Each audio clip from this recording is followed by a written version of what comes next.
이 시간은 말씀을 함께 봉독하는 시간입니다. 마가복음 9장 42절에서 50절까지의 말씀. 비어있는 절이 있는데요. 그냥 자연스럽게 넘어가시면서 42절에서 50절까지 저와 여러분이 한 절씩 교독하시고 마지막 50절은 합독하도록 하겠습니다. 마가복음 9장 42절에서 50절 말씀입니다. 봉독합니다. 또 누구든지 나를 믿는 이 작은 자들 중에서 중 하나라도 실족하게 하면 차라리 연자맷돌이 그 목에 베어 바다에 던져지는 것이 나으니라. 만일 내 손이 너를 범죄하게 하거든 쏘아버리라.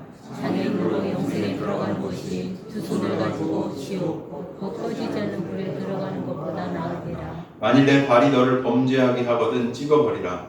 발이 저는 자로 영생에 들어가는 것이 두 발을 가지고 지옥에 던져지는 것보다 나으니라. 만일 내 눈이 너를 범죄하게 하거든 떼어버리라.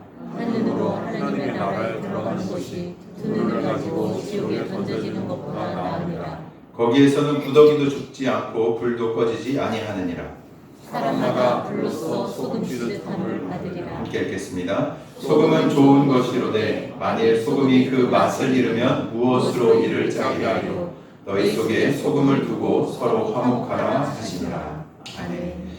할렐루야. 아멘. 네, 한 주간 동안 잘 지내셨습니까? 네. 저는 이번 주에 이제 주 7일 근무를 지금 하고 있는데요.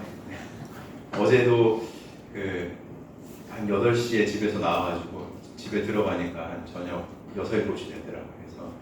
그래서 제주도는 아니고 순천에서 서울에서 전국에서 좀 저희 단체하고 제가 일하고 있는 단체하고 함께 하시는 운영위원 분들이 계세요. 그분들이 오셔가지고 운영위원회 전체 모임을 하면서 내년에 진행할 사업들을 어떻게 하면 좋을지에 대한 부분들 나누고 올 한 해 진행된 사업들을 좀 같이 듣고 하는 시간들을 가졌는데요. 하나님 쉬지 않고 일하시는 분이라는 걸 새삼스럽게 또 경험하는 시간이었던 것 같습니다. 그래서 주님은 지금도 일하고 계십니다. 믿으십니까? 네, 그분을 찾는 자들, 또 그분의 뜻을 듣고자 하는 자들 안에 소원을 두시고 행하시는 분이 바로 우리 하나님이세요. 저는 그리스도인이 된 것이 참 감사한 것 중에 하나가 제 본성대로 제가 살아갔다면 저 굉장히 쭈그란 사람이거든요. 무슨 뜻인가 하면 사람들 앞에서 나서고 얘기하는 거 자체를 되게 싫어해요. 그런 걸 체질적으로 잘 못합니다. 제가 혼자 있는 시간이 꼭 필요하고, 그 다음에 이렇게 좀 혼자 사색하고 이런 것만 좋아해가지고, 일을 진행하고, 어떻게, 도전하고 하는 일들은 저의 성품과 제 본질과 전혀 상관이 없는 일이에요.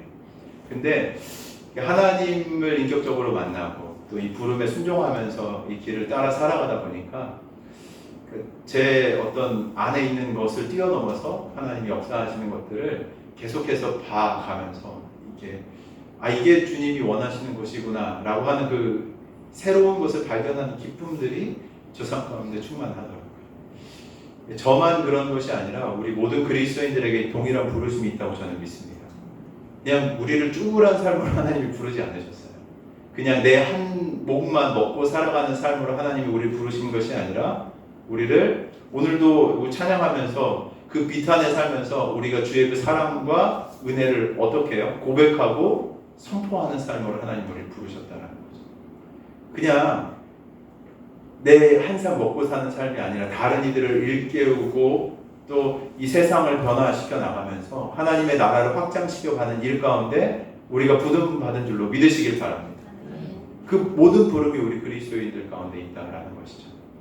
그래서 이 기쁜 소명의 길 함께 걸어가면서 또 우리 일상 안에서 이런 일들을 나누고 간증하는 일들이 더욱더 풍성해지시길 축복합니다. 저도 그렇고요. 여러분들도 그렇고 우리가 함께 교제하는 시간 안에서 하나님이 저 삶 안에 이런 일들을 행하셨습니다 라고 나눌 수 있는 일들이 더욱더 많아질 줄로 믿습니다. 오늘 말씀 한번 살펴보면 예수님께서 처음 42절 말씀 시작하면서 뭐라고 얘기하시는가 하면 나를 믿는 이 작은 자들 중에서 하나라도 실족하게 하면 이라는 말씀으로 입을 여십니다. 여기에서 이 작은 자라고 하는 것은 어떤 사람일까요? 네, 뭐 그냥 쉽게 생각하면 어린 사람, 뭐 어린아이 이런 게 아닌가라고 생각할 수도 있지만 맥락상 보면 믿음이 어린 사람이죠. 연약하거나 쉽게 유혹에 넘어갈 수 있는 사람을 가리키는 단어가 여기서 작은 자라는 단어로 쓰여지고 있는 것을 보게 됩니다. 요즘 교회 공동체 언어로 얘기하면은 뭐가 될 수 있을까요? 그죠? 뭐 새가족, 새신자, 또 어떻게 보면 주일학교 아이들, 또 믿음이 연약한 모든 지체들이 이 작은 자에 해당이 될 겁니다. 예수님께서는 이 연약한 자들의 신앙을, 믿음을 해치는 일을 지금 말씀을 보면 매우 심각하게 여기신다고 강조하고 있습니다. 그 심각성을 나타내는 비유가 이어지죠. 뭐라고 얘기하죠? 차라리 뭘요? 연자맷돌을 그 목에 매어 바다에 던져지는 것이 낫다라고 하는, 어떻게 보면 좀 극단적으로 보여지는 표현을 예수님께서 사용하십니다. 연자맷돌 뭔지 아세요? 나귀가 굴리. 만물 박사 같아요. 잘 대답을 너무 잘해주시는데 좀 몰라서 찾아봤거든요. 저는 사실 실제로 본 적은 없어요. 근데 어렴풋이 기억을 더듬어 보니까 옛날에 저희 할아버지 댁이나 이런 데 갔을 때 그런 비슷한 게 있었더라고요. 이렇게 뺑뺑 돌게 하면서 하는, 마을에 한두 개 정도, 이제 한 개 정도 이렇게 있었던 거를 제가 어렴풋이 봤던 기억이 있습니다. 그래서 연자맷돌을 목에 매어 바다에 던져지는 거. 아마 먼저 이 말씀을 들었을 제자들이 어땠을까라고 생각해 보면 아마 등골이 옥삭하지 않았을까라고 생각이 되어집니다. 이제 얘기해 주신 것처럼 이 연자맷돌이라는 건 이제 사람이 돌릴 수 없는 거예요. 그죠? 사람이 못 돌리니까 누구를 시켜서 돌리게 합니까? 그냥 소나 이 짐승, 기록을 찾아보니까 뭐 말이나 나귀, 뭐 소 이런 것들을 메워가지고 이렇게 돌게 했던 커다란 맷돌이라고 하더라고요. 사람의 힘으로 도저히 돌릴 수 없을 만큼 크고 무거운 돌. 그 돌을 목에 묶고 바다에 던져진다면 어떻게 될까요? 뭐 말할 필요도 없겠죠. 근데 이거 실제로 그 당시에 이 로마 시대에 이루어졌던 처형의 방법 중에 하나였습니다. 실제로 이루어졌다는 얘기예요. 그러니까 로마인들이 중범죄를 저지른 이방인 죄수들을 어떻게 했냐면 이런 커다란 돌에 묶어서 바다에 수장시켰어요. 그리고 어떤 걸 믿었는가 하면 심지어 이 바다에 빠져 죽은 영혼들은 저승에 가지 못하고 영원히 물속을 떠돈다고 믿었습니다. 그러니까 이 형벌은 단순하게 그 육적인 생명만을 끊는 것이 아니라 그 사람의 그 존재의 영혼까지도 저주하는 이 잔혹한 이 사형 방식으로 여겨졌다는 것이죠. 유대인들도 이 내용을 알고 있었습니다. 그러니까 예수님의 이 말씀을 듣고 제자들은 큰 충격을 받았겠죠. 예수님은 차라리 그런 최악의 죽음을 당하는 것이 낫겠다라고까지 말씀하시면서 연약한 믿음을 가진 자 하나를 넘어지게 하는 것이 얼마나 무섭고 심각한지를 일깨워 주시는 거죠. 우리 역시 이 경고를 무겁고 또 무섭게 받아들여야 하는 것 같아요. 오늘날 교회 안에서도 말 한마디, 행동 하나로 누군가의 신앙에 걸림돌이 될 수 있습니다. 이 경륜 있는 선도가 무심코 한 행동 하나가 새신자, 또 새롭게 믿음이 연약한 분의 발걸음을 돌려 세울 수도 있는 것이죠. 때로는 교회 내에서 분쟁과 험담이 이런 어린 자들의 신앙을 좌절시키기도 하고 위선적인 모습이 시험거리가 되기도 합니다. 오늘 말씀에서 분명하게 볼 수 있는 건 주님이 이런 행동을 어떻게 하신다는 거예요? 미워하신다는 거예요. 교회가 그래서는 안 되는 공동체인데 그런 행동이, 그런 모습들이 나타나는 것에 대해서 안타까워하시고 싫어하시고 미워하신다는 거죠. 저는 좀 요즘 계속 좀 그런 생각과 묵상을 하게 되거든요. 교회를 우리 오래 다니신 분들, 또 교회 지도자, 교회의 어떤 사회적인 책임을 감당해야 하는 분들이 도의적으로, 사회적으로 이렇게 좀 좋지 않은 평가들을 받는 일들이 있는 요즘에 대해 이 말씀이 좀 예사롭게 들리지 않더라고요. 교회가 어떠해야 하는가? 교회가 사회 안에서 어떤 책임을 져야 하는가? 또 우리의 신앙이 성숙해서 그 믿음에 연륜이 찬 사람들이 이 땅 안에 어떤 모습으로 비춰져야 하는가? 이런 진지한 고민들이 저희들에게도 던져졌다고 저는 믿습니다. 내가 믿는 신앙이, 그리고 내가 꾸준하게 믿고 예배하고 있는 이 하나님을 믿고 따라가는 길의 결국에 어떤 모습으로 내 삶이 이 땅 가운데 비춰져야 하는가? 우리가 본이 되는 삶을 살아갈 때 교회가 이런 평가를 듣게 되지 않을까요? 교회가 참 안전한 곳이구나. 교회 안에서 내 마음을 나눌 수 있고 교회가 쉼터 같은 곳이구나. 그리고 이곳이 한 몸이라고 얘기하는데 참으로 나를 그 몸으로 여겨주고 또 품어주는 곳이구나 라는 일들이 나타나지 않겠습니까? 우리가 영혼 구원의 사명과 또 부르심이 우리 가운데 있는 줄로 믿습니다. 그 일들이 어떻게 감당되어져야 될까요? 우리 신앙과 인격의 성숙함으로 그 부름의 일들이 온전히 감당되어질 수 있는 것이죠. 어떤 구호나 어떤 프로그램으로 그것이 성취되는 것이 아니라 무엇으로요? 내 신앙의 인격의 성숙함으로서 내가 정말 주님을 따라 살아가는 증거들이 나타남으로써 내 사용하는 언어 하나가 영혼들을 채우고 깨우고 돌보고 일으킬 수 있는 언어들로, 표현들로 나타나기 시작할 때 그 일들이 성취되지 않겠습니까? 사랑하는 민들레 교회 성도 여러분, 우리에게 맡겨주신 이 영혼 구원의 사명 성숙함으로 온전히 감당할 수 있는 저와 여러분들이 되시길 주의 이름으로 축원합니다. 사실 이 말씀은 어떻게 보면 좀 받기가 쉽지 않은 말씀이기도 해요. 그리고 무겁기도 하고 무섭기도 합니다. 근데 이 예수님의 경고의 이 말씀의 이면에 무엇이 있는가를 우리는 또 살펴봐야 할 필요가 있습니다. 단순한 경고였을까요?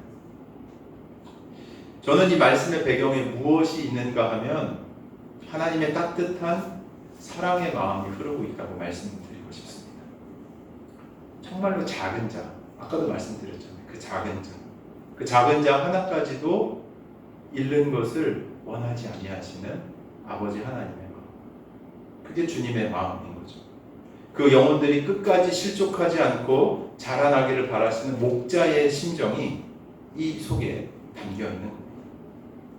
그러므로 우리도 주님의 마음을 품어서 연약한 지체를 실족시키기보다 도리어 붙들고 돌보아주는 사람들이 되어야 할 줄로 믿습니다. 예수님은 이어서 제자들에게 아주 도발적이고 급진적인 말씀을 또 이어서 하시죠. 보면 그 뒤에 말씀들 좀 이거 말씀 묵상해 보신 적 있으시잖아요. 읽어보신 적 있으시죠? 어떻게 들으셨습니까?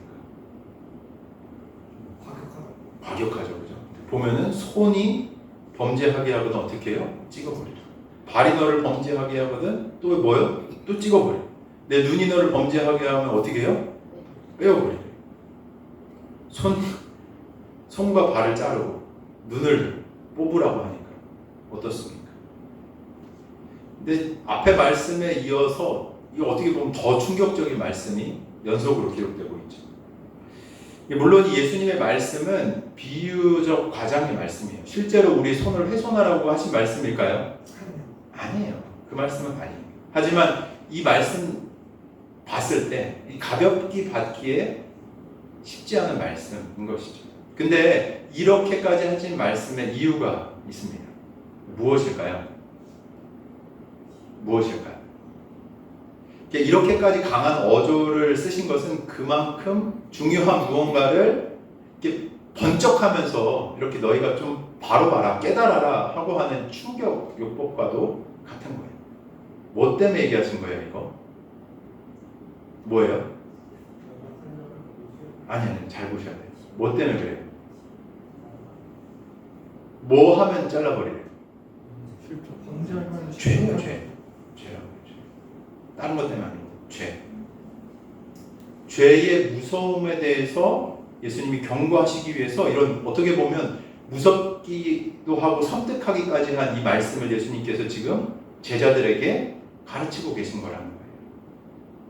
이 죄가 그만큼 심각하다는 사실을 번쩍 영혼의 눈이 뜨이도록 가르치시기 위해서 이렇게 말씀하신 겁니다. 우리의 영혼을 죽이고 공동체를 무너뜨리는 죄를 대할 때 어떻게 해야 된다고 얘기하고 계시는가 하면 어떤 희생이 따르더라도 그것을 뭐요? 단호하게 끊어내 버리라는 말씀을 예수님께서 지금 하고 계신 것이죠. 근데 예수님이 특별히 뭐를 언급하시죠? 세 부위를 언급하시는데 손, 그 다음에 발, 그 다음에 눈. 이렇게 굳이 콕 찍어서 이 세 가지의 부분을 언급하신 이유도 좀 생각해보면 흥미롭습니다. 이 당시의 유대인들 사고방식에 따르면 사람의 신체 부위에서 손과 발 그리고 눈이 이 죄의 유혹에 가장 민감하게 반응하는 부위라고 여겨졌다고 그래요. 그래서 주님은 그들이 이해하기 쉽게 죄의 가장 취약한 부위들을 예로 들어서 지금 말씀하고 계신 겁니다. 손, 무엇을 상징할까요? 우리의 행동이에요. 만약 나의 손, 나의 행동이 죄를 짓게 한다면 어떻게 해야 됩니까? 과감히 그 행위를 어떻게 해요? 끊어버려야 하는 거예요. 발, 무엇을 상징할까요? 우리가 가는 걸음들을 의미합니다. 만약 나의 가는 행보가 잘못되어져서 죄로 치닫게 한다면 그 길에서 어떻게 해요?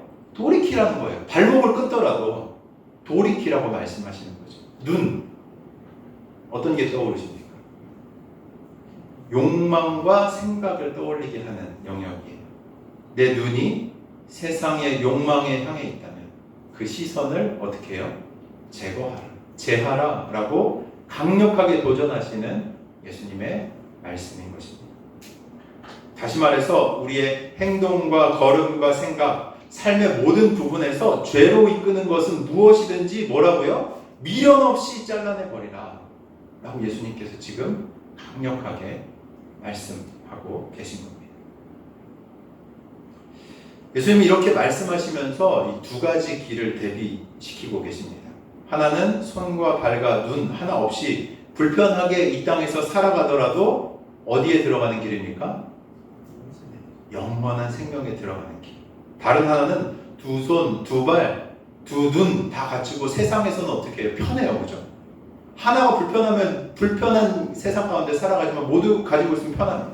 그렇게 편하게 지냈지만 결국 지옥불에 던져지는 길. 이 두 가지 길이 있다라고 예수님께서는 분명하게 선언하시죠. 43절을 보면 한 손 없이 영생에 들어가는 것이 두 손을 가지고 지옥에 들어가는 것보다 낫다. 45절. 한 발 절뚝거리며 천국에 가는 것이 두 발 멀쩡히 지옥에 던져지는 것보다 낫다. 47절. 한쪽 눈으로 하나님 나라에 들어가는 것이 두 눈 멀쩡히 지옥에 던져지는 것보다 낫다. 어떻게 보면 이 극단적인 대비이지만 영원한 생명과 심판을 앞에 두고 생각해 보면 어떻습니까? 비교할 만한 건가요? 비교할 만한 겁니까? 비교 불가한 거예요. 그냥 이 땅의 삶이 전부라고 생각하는 사람은 당연히 두 손, 두 발, 두 눈 멀쩡하게 가지고 살아가는 것을 택하겠죠. 근데 우리는 무엇을 믿습니까? 영원한 그분의 나라. 주님과 함께할 그 나라의 영원함을 믿는 분들이신 줄로 믿습니다. 그렇다면 비교할 수 있나요? 내가 그 나라에 들어가지 못하는 삶의 조건을 가지고 그냥 이 땅에서의 멀쩡한 삶만을 추구한다면 어리석은 사람이 돼요. 비교 불가한 조건을 지금 예수님께서 말씀하고 계시는 거죠. 우리가 죄를 품고 누리는 일시적인 쾌락이나 편안함이 있다 하더라도 그것이 하나님의 나라의 영생과는 비교할 수 없는 것이라는 것을 깨달아야지 이 내용이 보이기 시작합니다. 영생을 얻는 것이 그 어떠한 것과 비교할 수 없을 정도로 낫다라는 것을 발견한 사람이 이 비유의 참 의미를 알 수 있게 되는 것이죠. 여기서 예수님이 말씀하신 이 지옥이라는 단어를 제가 좀 찾아봤거든요. 이게 무슨 단어인가 하면 게헨나라는 단어예요. 게헨나. 이걸 번역한 게 이제 지옥이라는 단어가 되거든요. 이 게헨나는 무엇인가 하면 이 원래 그 예루살렘 성 혹시 예루살렘 지금 한 번이라도 가보신 분 계세요? 예루살렘. 장로님 다녀오셨나요? 또 계십니까? 없으신. 나중에 꼭 가보십시오. 뭐 기회 되면 같이 우리 교회 한번 가도 좋긴 하겠는데 예루살렘 성에 가보면은 그 성벽 있고 그 옆에 골짜기에 보면은 그 흰놈 골짜기라는 곳이 있어요. 흰놈 골짜기. 이곳이 무엇인가 하면은 옛날 구약에서부터 여기 등장하거든요. 어떤 데인가 하면 예레미야서에 나오는데 그 자녀들을 산 채로 불태우면서 우상들한테 예배드렸던 곳, 흰놈 골짜기라고 나와요. 흰놈 골짜기. 그곳이 바로 게헨나, 흰놈 골짜기죠. 그래서 쓰레기와 시신이 그 이후에 거기에 사람들이 이제 막 쓰레기들 거기 이렇게 불경한 장소, 불길한 장소, 그래서 막 쓰레기를 버리고 그 다음에 시신이 불타고 있는 장소, 그곳이 바로 이 게헨나, 흰놈 골짜기입니다. 48절에 보면 무슨 표현이 있는가 하면 구더기도 죽지 않고 불도 꺼지지 않는다라는 표현이 있죠. 이게 이런 표현을 쓰면서 지옥이 어떤 곳인지를 묘사하는 말씀입니다. 썩어가는 곳에 구더기가 들끓고 불은 꺼지지 않는 끔찍한 심판의 흥별을 그림과도 같이 보여줍니다. 그곳이 있다라고 예수님께서 말씀하고 계신 것이죠. 현대에 이 얘기를 좀 잘 안 하거든요. 목사님들도 잘 안 하는 얘기이기도 한 것 같아요. 이렇게 지옥이 있다. 자주 들어보셨습니까? 지옥이 있다. 현대에 점점 우리가 문명화되고 발달되면서 이 지옥이 있다라는 어떻게 보면 되게 원초적이잖아요. 그리고 좀 과격해 보이는 이 메시지를 자꾸 중화하려는 이제 해석들, 이제 경향들이 있는 것 같아요. 하나님이 사람이신데 어떻게 그럴 수 있어? 이건 그냥 좀 과장된 말씀의 일부이거나 이런 것은 없다라는 시도들을 하는 해석들이 신학계에도 있습니다. 저는 분명하게 좀 말씀드리고 싶어요. 우리는 주님의 말씀을 있는 그대로 보고 믿어야 합니다. 하나님의 사랑과 공의가 무엇을 통해 나타나냐면 십자가를 통해 나타나요. 하나님의 사랑과 공의. 그래서 우리의 죄를 용서하시기 위해서 주님께서 어떤 일을 하시는가 하면 자신의 독생자, 그분 자신이 스스로 내려오셔서 그 죄의 징벌과 형벌을 오롯이 받으십니다. 자신이 찢기신 거예요. 그래서 그 죄의 대가를 스스로 해결하시는 일이 바로 예수 그리스도의 십자가 사건임을 믿으시길 바랍니다. 그 일이 있었어요. 십자가에 잔혹하게 못 박으셔야 했던 그 사건이 하나님의 공의와 사랑입니다. 근데 그 사랑을 받아들이지 않는 자들에게 따르는 대가가 반드시 있어요. 심판이 있다. 주님께서는 말씀하십니다. 그게 뭔가요? 오늘 본문에 나오는 이 흰놈 골짜기, 지옥이에요. 하나님의 성품이 없는 곳, 스스로 하나님이라 칭하는 자들이 만든 세상, 영원한 형벌이 있는 그곳이 바로 이 지옥이 되는 거죠. 우리가 말씀을 더하거나 감할 수 없습니다. 주님은 죄의 결과가 얼마나 무서운지를 우리에게 지금 알려주시죠. 우리가 죄와 더불어 살면서 이 정도쯤이야 라고 가볍게 여기는 것을 용납하실 수 없다 라고 주님께서 말씀하시는 거예요. 죄는 결코 타협의 대상이 아닙니다. 반드시 회개하고 버려야 하는 줄 믿으시길 바랍니다. 믿으시기 바랍니다. 우리가 주일날 와서 참회하는 기도 매주 하잖아요.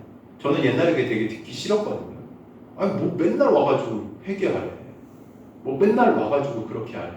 왜 그 기도를 맨날 드려야 되는 거야? 라는 이 불평과 불만의 마음이 조금 있었습니다. 근데 알고 보니까 너무 필요한 기도인 거예요. 내 삶을 정직하게 공동체 앞에서 이 주님 앞에서 주님이 약속하신 이 시간과 이 때에 함께 나와 오픈하고 고백하면서 회복하실 것을 구하는 것. 정직하게 내 삶을 인정하고 주님의 치유와 보혈을 의지하면서 나아가는 기도. 필요 없으신 분 계신가요? 너무 필요한 기도인 거예요.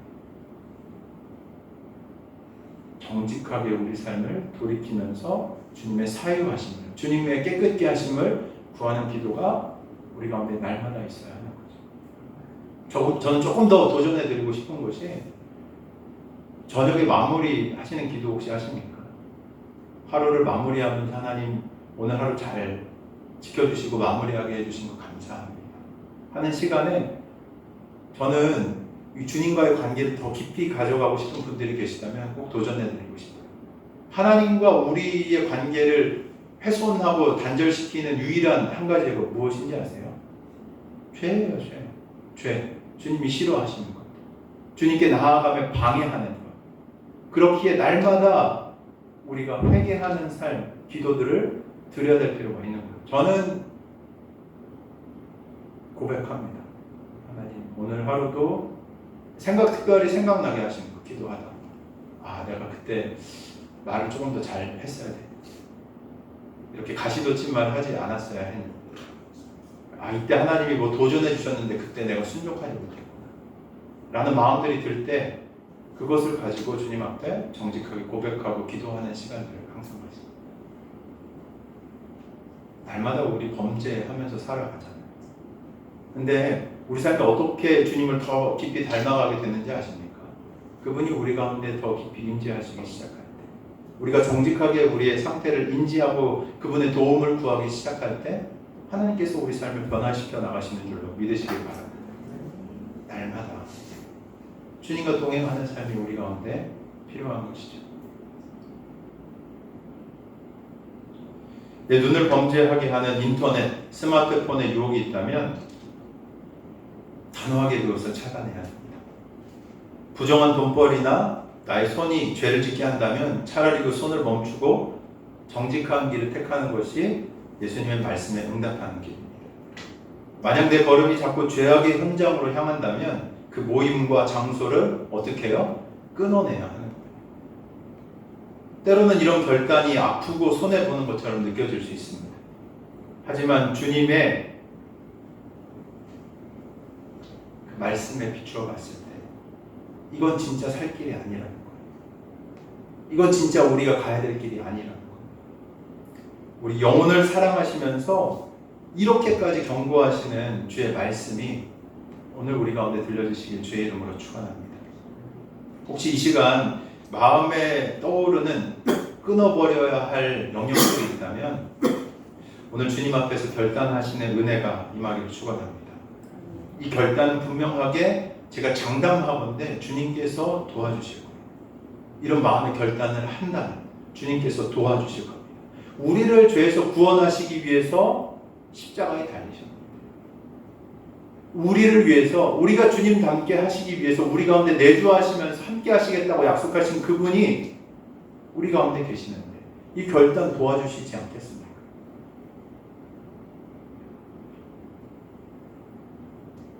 주님의 은혜는 우리가 회개하고 돌아설 때 나타나는 겁니다. 담대히 결단하여 온전한 제자의 삶, 살아가시는 저와 여러분들이 되시기를 축원합니다. 예수님께서 이어서 우리 49절 말씀을 보면 조금 이해하기 힘든 말씀을 더 하십니다. 49절 한번 같이 읽어볼까요? 시작. 사람마다 불로써 소금 취급함을 받으리라. 좀 이해가 되십니까? 잘? 무슨 얘기야? 불로써 소금을 친다는 게 무슨 뜬금맞은 얘기야? 라고 할 수 있는데 이 구절은 어떤 말씀인가 하면 지금 이 듣고 있는 제자들에게 시련과 연단에 대한 예고의 말씀이에요. 시련과 연단에 대한 예고의 말씀. 여기 지금 등장하는 게 불과 뭐예요? 소금이라는 두 가지 이 상징을 함께 예수님께서 사용하셔가지고 결국 모든 제자가 하나님의 시험과 정화의 과정을 겪게 될 거다라는 얘기를 하고 계신 겁니다. 불 어때요? 성경에서 불 하면 뭐가 좀 생각나십니까? 네? 불지옥 생각나십니까? 또 좀 다른 것도 있는 것 같아요.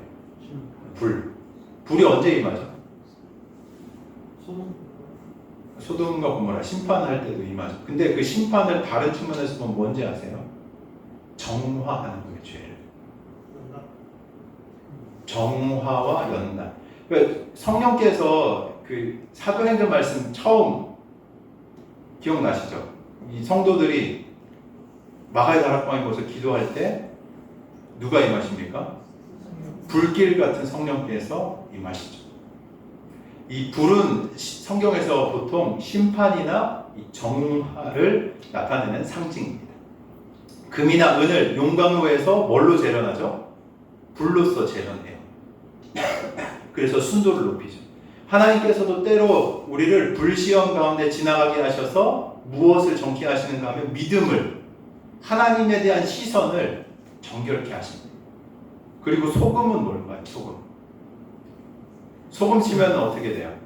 음식에 소금을 쳐놓으면, 생선에도 소금 막 쳐놓잖아요. 그러면 잘 안 썩잖아요. 그죠? 맛도 내고 잘 썩지 않도록 보존하고 또 정결하게 하는 것, 깨끗하게 하는 것의 상징이 바로 이 소금입니다. 옛날에는 지금도 이 캐톨릭에 남아있는데, 캐톨릭에서 이 성수라고 하는 거 혹시 뭔지 아세요? 소금물이에요.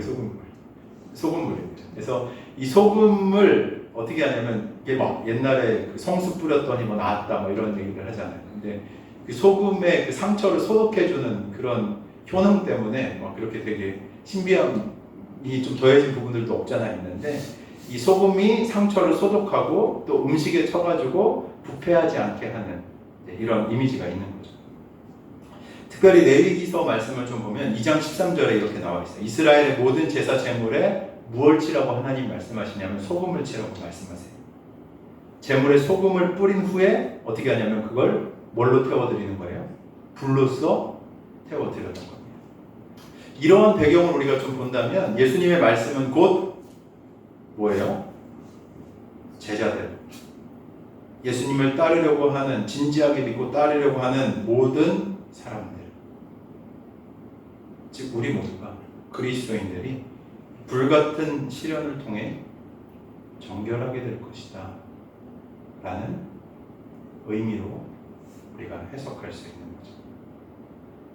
마치 제물에 소금을 치고 불을 살랐듯 우리의 삶도 하나님 앞에 드려진 산 제사로서 이 불시험을 통과해서 온전해진다는 뜻입니다. 실제로 지금 이 말씀을 예수님이 나오시는 입 앞에서 듣고 있는 사람들이 누구예요? 제자들이잖아요. 그죠? 제자들 어떻게 됩니까? 훗날 복음을 전하다 어떻게 돼요? 네. 한 명 빼고 다 예수님을 붙이셔 순교합니다. 숱한 박해의 불길을 통과하죠.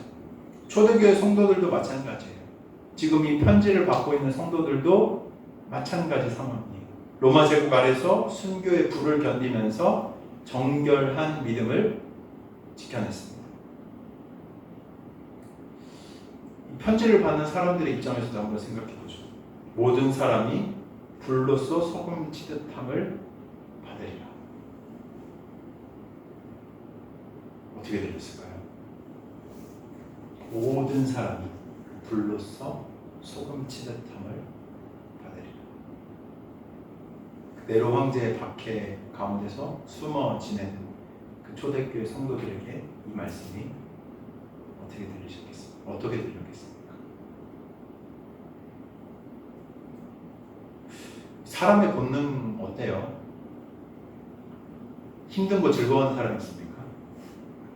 고통스러운 거 즐기는 사람 있어요? 좀 문제 있는 사람이에요. 그렇지 않아요. 본능적으로 어떻게 해야 하는지 아세요? 우리는 어렵고 힘든 거 어떻게 해요? 피하려고 해요. 그게 사람의 본성입니다. 고난을 피하고 싶어 하는 것이 우리예요. 근데 예수님 중요한 얘기 하시는 거예요. 믿음의 연단은 모든 신자의 운명과 같은 거예요. 잘 들으셔야 돼요. 믿음의 연단은 모든 신자의 운명과 같은 거예요. 우리가 신앙생활 하면서 우리 삶 안에도 크고 작은 시련의 불이 찾아옵니다. 때로는 질병이기도 하고요.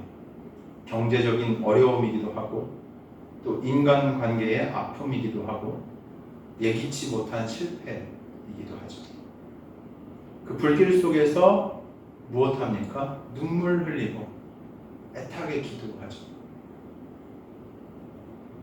근데 뭘 기억해야 돼요? 저는 이 말씀 꼭 드리고 싶어요. 하나님께서 우리의 고백을 받으시고 우리를 연단하셔서 순금같이 나오게 하시는 분이라는 거. 이 되게 좀 오늘 말씀이 좀 일관되지 않나요? 하나님이 우리를 어떻게 다루시기 원하시는지에 대한, 정말 니네가 제자로 살아가고 싶니? 정말 참 믿음을 가지고 성도로 신앙인으로 나를 따르는 자로 살아가고 싶니? 라는 이 질문이 함께 들어가 있는 거죠.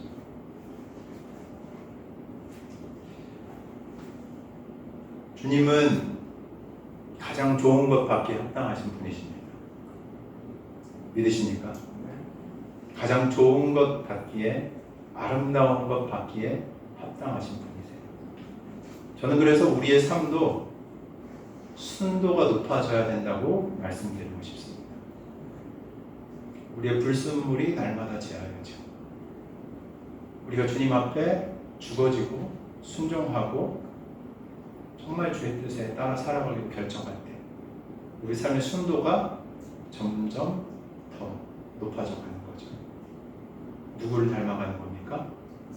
예수님을 닮아가는 거예요. 죽기까지 순종하셨던 예수님의 그 모습이 우리 삶 안에도 동일하게 맺혀지기 시작한다는 거죠. 어제 전국에서 오신 분들 같이 좀 만났다고 말씀드렸잖아요. 예, 포항에서 오신 한 목사님이 계셨거든요. 그분이 이제 강사로 1시간 정도 넘게 말씀을 해주셨는데 남한 분이세요. 남한 여자 목사님이시고 지금 북한 사역에 거의 올인하셔가지고 북한 교회를 포항에서 지금 하고 계시거든요. 근데 무슨 얘기를 하시는가 하면 이제 옛날에 그 중국 접경 지역에 가가지고 성경책을 나눠주는 이제 일들을 잠시 하셨었대요. 근데 재밌는 게 그 중에 그 성경을 받았던 한 분이 나중에 남한으로 와가지고 자기를 찾아온 거예요. 나는 그냥 그 성경 주고 끝난 줄 알았는데 자기를 찾아와서 도와달라고 하더래요. 애가 3살짜리가 있어요. 부모가 도망갔어요. 애를 맡아서 키웁니다. 다 길러내요. 또 딸내미가 있는데 또 부모가 또 도망갔네. 또 그 딸내미도 맡아서 키우고. 본인이 무슨 얘기 하시는가 하면 밟혔대요. 내가 이 사람들한테 내 인생, 그러니까 표현이 그랬어요. 하나님이 날 밟으시나, 이 사람들이 나를 밟아 하면서 이 연단의 시간에 그런 자기의 언어로 표현을 하시더라고요. 자기 죽어지는 경험을 했대요. 근데 어떤 열매가 맺히는가? 그 아이들이 너무 멋있게 잘 컸어요. 3살짜리 그 딸 간증들 이렇게 얘기해 주시는데 신학교 가서 이제 목사님 된 여자 자매도 있고 이 사회 안에 건장한 청년으로 잘 자라서 교회에 기둥바둑 같은 청년들이 되어 있다라는 얘기들도 어제 좀 들을 수가 있었어요.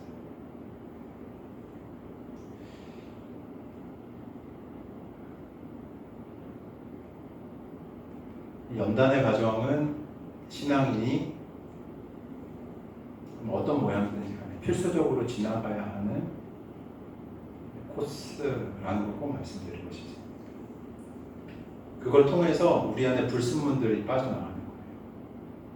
우리 안에 예수님 닮지 않은 모습, 우리 안에 그리스도인답지 않은 삶의 양태, 내 안의 죄성, 이기심, 교만함, 이 모습들이 겸손하게 다뤄지기 시작하는 것이죠. 되게 재밌는 게 고난이 아니면 이런 게 드러나지가 않아요. 다 겉으로 보면 멀쩡해 보여요. 괜찮아 보이고 굉장히 익숙하게 가면 잘 쓰시잖아요. 그죠? 교회 안에서도 어디 보여지는 모습들 그럴싸하게 우리가 포장할 수 있는 능력들이 다 있잖아요. 하나님 그거 그대로 안 주세요. 진짜로 네가 나 따라올래? 그러면 우리를 반드시 다듬으세요. 불에 소금치듯 하여 우리를 더 정결케 하시는 일들을 하나님께서 우리 가운데 행하신다는 거죠. 그거 하나는 좀 기억하셨으면 좋겠어요. 하나님이 주시는 그 불은 우리를 망하게 하지 않습니다. 오히려 연단 후에 더욱더 단단해진 믿음과 성숙한 인격의 열매가 맺히게 된다는 거예요. 히브리서 12장 11절에 이렇게 기록합니다. 무릇 징계가 당시에는 즐거워 보이지 않고 슬퍼 보이나 후에 그로 말미암아 연단받은 자들은 의의 평강한 열매를 맺느니라. 말씀에 따르면 결국 불시험 후에 맺히는 게 뭐라고 얘기하는 거예요? 의와 평강의 열매가 맺히겠다라고 말씀하는 겁니다. 그리고 재밌는 거 바로 이어지는 9장 50절에 봐도 예수님께서 뭐에 대해 얘기하시는가 하면 평강, 이 화목에 대해서 말씀하고 계세요. 연단을 통과한 참된 제자의 공동체는 어떻게 되는가 하면 평강 가운데 나아가게 되는 것이죠. 마지막 50절을 보면 예수님은 제자들에게 소금은 좋은 것이로되 만일 소금이 그 맛을 잃으면 무엇으로 짜게 하리요? 너희 속에 소금을 두고 서로 화목하라 라고 당부하십니다. 이게 오늘 설교의 제목이기도 해요. 예수님 당시의 소금은 어땠는가 하면 귀중품이었어요. 필수품이기도 했고 음식의 맛을 내고 부패를 방지하는 데 있어서 없어서는 안 돼 귀한 것이었죠. 로마 시대 때에 이게 화폐로도 쓰였어요. 그러니까 월급을 주는데 이제 이 소금으로 대신하는 기록들도 나와 있습니다. 마태복음 5장에서 너희는 세상의 소금이라고 하신 것처럼 제자들은 세상을 정화하고 만내는 존재로 불렀다는 것을 다시 일깨우시는 거죠. 근데 소금이 제 기능을 못하면 어떻게 되겠습니까? 이게 무슨 내용인가 하면 제자로서 제자의 본연의 거룩과 사랑을 잃어버린다면 아무런 소용이 없다라고 하는 경고이신 거죠. 당시 팔레스타인 지역의 소금을 이렇게 사해나 염전에서 이렇게 얻었거든요. 근데 이 순도가 낮은 소금들이 있었어요. 그럼 어떻게 되냐면 시간이 지나면서 짠맛이 날아갑니다. 짠맛이 날아가고 뭐냐면 싱거운 가루만 이렇게 남았다고 해요. 그렇게 된 소금 찌꺼기는 말씀에 나오는 것처럼 밖에 그냥 더 버려져가지고 밟히게 되는 거죠. 너희가 예수님이 이렇게 얘기하시는 거예요. 만약 처음의 순수함과 열심을 잃어버리면 어떻게 다시 회복하겠냐? 세상의 부패를 받고 맛을 내야 할 너희가 도리어 세상과 타협하여서 그 다름과 거룩함을 잃어버린다면 무슨 의미가 있겠냐? 세상의 맛을 내야 하는데 너희 부름의 목적이 상실된다면 어떻게 되겠냐? 라고 말씀하시는 겁니다. 그러므로 너희 속에 소금을 두라 라고 예수님께서 말씀하신 이 당부는 우리 내면에 참된 제자의 성품과 복음의 은혜를 간직하라는 뜻이에요. 다시 말해서 성도 개개인이 영적으로 맛을 내는 존재가 되라고 말씀하시는 겁니다. 내 속에 거룩함과 사랑의 짠맛이 살아있도록 늘 우리 삶을 돌아보면서 주님께 나아가라는 권면인 거예요. 그리고 그렇게 될 때 각자 우리가 소금이 될 때 그 다음에 뭐라고 되어 있습니까? 서로 화목하라는 열매가 우리 안에 자연스럽게 맺혀지게 되는 거예요. 예수님은 소금과 화목을 어떻게 하냐면 지금 함께 묶어서 사용하고 계세요. 그죠? 너희 속에 소금을 두고 서로 화목하라. 이렇게 말씀하신 이유가 있어요. 왜 소금을 가지면 화목하게 될까요? 그건 뭔가 하면 성도의 불화와 분열이 결국 어디서부터 나오는지 아세요? 어디서부터 나올까요? 죄에서부터 나와요. 죄성에서. 오늘 말씀의 맥락이 쭉 이렇게 좀 이해가 되시죠? 시기와 질투, 교만, 미움 같은 죄악들이 뭘 깨뜨리는 거예요? 공동체의 평화, 교회를 깨뜨리는 거예요. 그러나 우리가 앞서 말한 대로 불로서 소금으로서 연단되어 정결함을 유지하게 되면 그런 죄악들이 어떻게 되는 거예요? 소멸되는 거예요. 순도가 높은 소금이 되는 겁니다. 내 안에 소금이 있다면 더 이상 내 옆의 지체를 질투할 필요가 없는 거예요. 교만 대신 겸손이 있고 미움 대신 용서와 사랑이 자리하게 되는 겁니다. 그러니까 자연스럽게 뭐가 찾아오는 거예요? 화목이 찾아오는 거예요. 서로 있는 모습 그대로 사랑하고 받아들일 수 있는 마음이 준비되고 생기는 겁니다. 이것이 곧 주님이 원하시는 성숙한 제자의 모습. 바로 제자 공동체의 교회의 모습이 되는 것이죠. 교회에서 종종 갈등이 일어나고 마음이 나뉘는 현실을 봅니다. 이것은 깊이 살펴보면 결국 뭐 때문인지 아세요? 우리의 연약함, 죄성 때문에. 근데 주님은 분명하게 우리에게 뭐라고 명령하시는가 하면 화목해라 라고 명령하십니다. 화목은 그냥 잘 지내는 정도가 아니라 깊은 평화와 하나됨을 뜻하는 거예요. 우리는 예수 안에서 한 형제 자매이면서 한 몸의 지체라고 말씀하시는 것이 성경의 선언입니다. 그러니까 서로 다투고 상처 줄 때 세상은 조롱하지만 반대로 서로 화목하고 사랑할 때 세상이 어떻게 되냐면 놀라는 거예요. 어떻게 그럴 수 있지? 사람의 본성은 그럴 수가 없는데 너희 공동체는 어떻게 그럴 수 있는 거야? 라고 놀라면서 우리 공동체를 보게 되는 거죠. 주님도 말씀하시잖아요. 서로 사랑하면 이로써 모든 사람이 너희가 내 뭐요? 제자인 줄 알겠다. 교회 안에서 이 참된 화목이 이루어지면 밖에 있는 모든 사람들이 놀라면서 묻게 되는 거예요. 어떻게 저런 다양한 사람들이, 다양한 배경을 가진 사람들이, 나이대도 다른 사람들이 사랑하며 지낼 수 있나요? 그때 우리가 이렇게 얘기하는 거죠. 주님이 나를 먼저 사랑하셨어요. 그때 우리가 자랑할 수 있는 거예요. 복음을. 예수님의 십자가 사랑이 우리를 하나 되게 했습니다. 우리가 서로 용서할 수 있는 것은 예수님께서 먼저 우리를 용서하셨기 때문입니다. 라고 간증할 수 있게 되는 겁니다. 소금의 짠맛이 살아있는 공동체는 결국 평화와 사랑의 능력으로서 세상에 하나님을 드러내는 거룩한 영향력을 발휘하게 되는 거예요. 사랑하는 민들레교회 성도 여러분, 우리 한 사람 한 사람이 자기 속에 소금을 간직하십시오. 내 속에 죄를 태워버리시는 성령 하나님의 역사를 날마다 환영하십시오.